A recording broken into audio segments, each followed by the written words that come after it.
Welcome everybody. My name is Hugh Hoffman. I'm a partner at AGC Partners. I run the healthcare and life sciences practice at the firm. And wanted to greatly appreciate all the panelists here on telemedicine. I think we have a great group of individuals representing everything from consulting to private equity to behavioral health to anything and above telemedicine.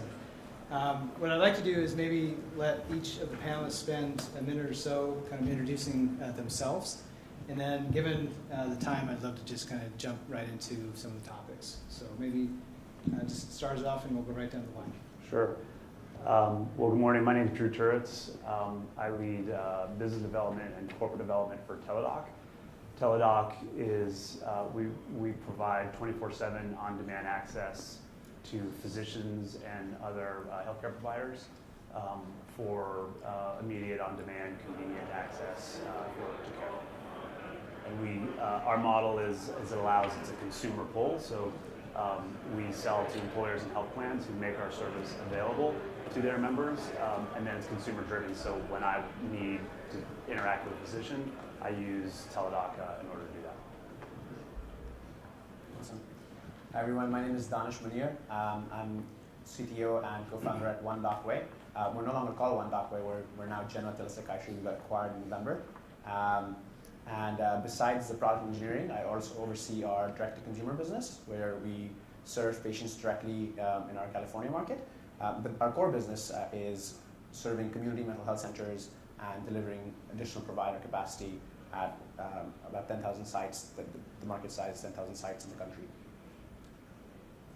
I'm Alan Corey. I'm an internist, senior health management consultant with Willis Towers Watson. We provide consulting services to 60% of the Fortune 1000 in various realms. And I'm the national telemedicine lead for Willis Towers Watson. Hi, I'm John Stout from Able2, where I lead strategy and business development. What Able2 does is focuses on providing teletherapy for people with chronic medical conditions, so those suffering from cancer, COPD, diabetes, chronic pain.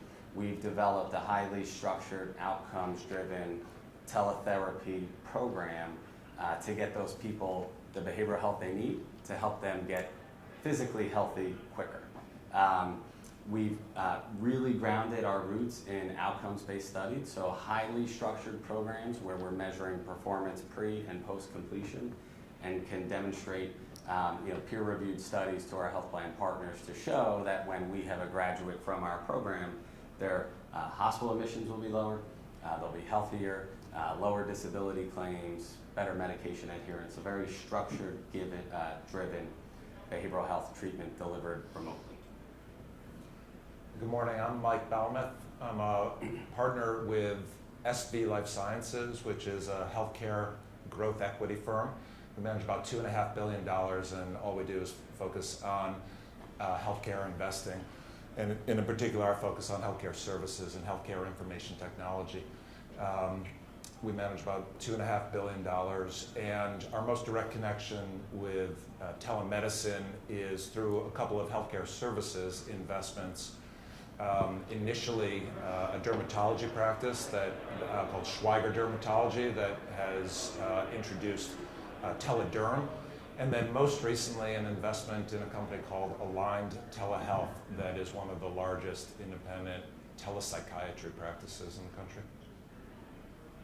I'm John Pierce. I'm co-founder and CEO of Zipnosis. So our mission is to provide innovative access to mainstream medicine. And what that means is that we're constantly pushing the boundaries of how and where patients and providers connect for care, but rooting it within evidence-based guidelines and structured interactions with those clinicians. So we're a SaaS company. We provide virtual care as a service platform to health systems. So it's white labeled, it's fully integrated, and the things that we do best are access for patients. We've developed a broad spectrum of ways in which you can interact with the health system, from an asynchronous way all the way to a boarding pass that we call the zip ticket that makes your in-clinic experience better. And then efficiency for providers. We use really sort of smart systems on the back end to make the clinician experience very, very rapid and highly compliant. So I'd love to kick us off. Alan, Drew, maybe you can start. My my question is just the adoption of telemedicine, whether that's consumers, clinicians, payers, and we can talk about reimbursement later. But the numbers I see in telemedicine, some of them are staggering. I mean, these are close to 15, 20 billion. Different research organizations have different thinking about that. But I'd love to get your sense, or whether the consumers or the clinicians, have they fully adapted? Are they comfortable with telemedicine? Is it being rapidly used, not just remotely, but either inpatient to then on the outpatient side? But I'd love to kind of get your sense about where in that adoption curve are we? So I break up the market into three segments: health plans, health systems, and consumers. And health plans and health systems essentially have all adopted some sort of telemedicine service. They have an affiliation, and they want to do that because they want to provide high-value care. If you don't do that, you can't be competitive on the private and public exchanges, and you want to offer good value to your clients. From the consumer point of view, the uptake, I would say, has been slower than hoped for. And we think of the world in terms of potential telemedicine visits. In the primary care realm, that would be about 0.8 visits per person per year. And we look to see where the successful implementations are. They're at 0.1 visit per person per year. So we think it's about an eighth the way they are right now. Yeah, it's interesting. We have looked at the broader market for ambulatory care visits, which are in excess of 1 billion in the US. And we've looked at all the CDC codes for the things that Teladoc treats, and about a third of those are addressable through virtual medicine that we or some of our competitors or some of the other models provide. There were, depending on whose estimates you use, for the consumer version of telehealth we're talking about, which is obviously different than the telepsych or the telederm types of, or the tele-ICU models.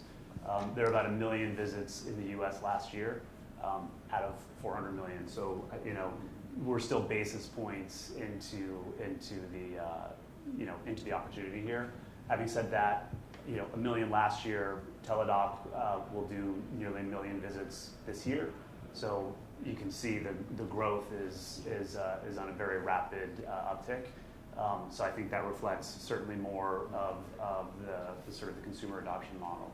I think to address maybe the broader question about physician adoption, and I think Teladoc started and a few other companies started more than a dozen years ago to start to address how technology can improve access to care. And it really was about access because it's very difficult to get to see a primary care doctor. It's not always convenient.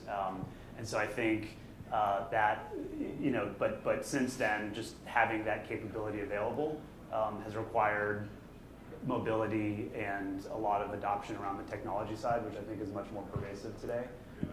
And then you referred to sort of the reimbursement and regulatory factors that play into this. And so I think that's sort of another big challenge to date that we can sort of continue to explore.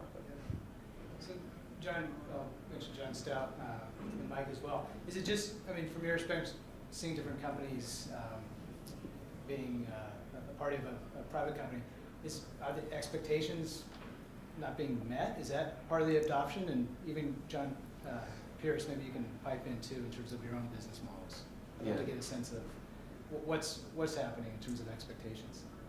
It's a great question, and I think I can provide a pretty unique perspective. So I've actually only been at Able2 now for 3 months, and spent the prior 12 years at a very large blue plan, kind of leading strategy and value-based reimbursement, and worked with lots of large employers and health systems and providers, and joined Able2, seeing the value in the model that it can introduce into the market. But if I'm putting my health plan hat on for a second, and I think specifically about telemedicine, I think the discussion was, we get it, right? We know we need to offer this service. We know intuitively it's going to lead to lower cost of care, and we think the quality will be as good or better. We know that our large employers are going to demand these kinds of services, and that we're going to need to say, yes, we can do that. But in terms of driving volume there, that's been kind of a second an afterthought, right? It was more like, we need to have that offering in the market. The benefit managers and the people making the decisions are asking for it, but the everyday consumer isn't thinking that way just yet. They're still thinking about traditional medicine, primarily. I think there are success cases out there, and I think specific markets where it has taken off a little bit better. Not turning this into a commercial for Able To, right? Obviously, but I think the notion of remote therapy brings something a little different to the dynamic, right? If you think about the social stigma that has been associated with getting treatment, right? I laugh. I kind of think about my dad, the ex-military guy who, you don't go for therapy, right? You bottle up your thoughts, right? And the notion of going to sit on a couch to talk to somebody about what's in your head, it just would never happen. But the notion of being able to do it remotely, through the phone, anonymously, it all of a sudden kind of flips that dynamic. And I think as just the younger generation and the cultural stigma around therapy diminishes, the value of a teletherapy solution just seems to make sense.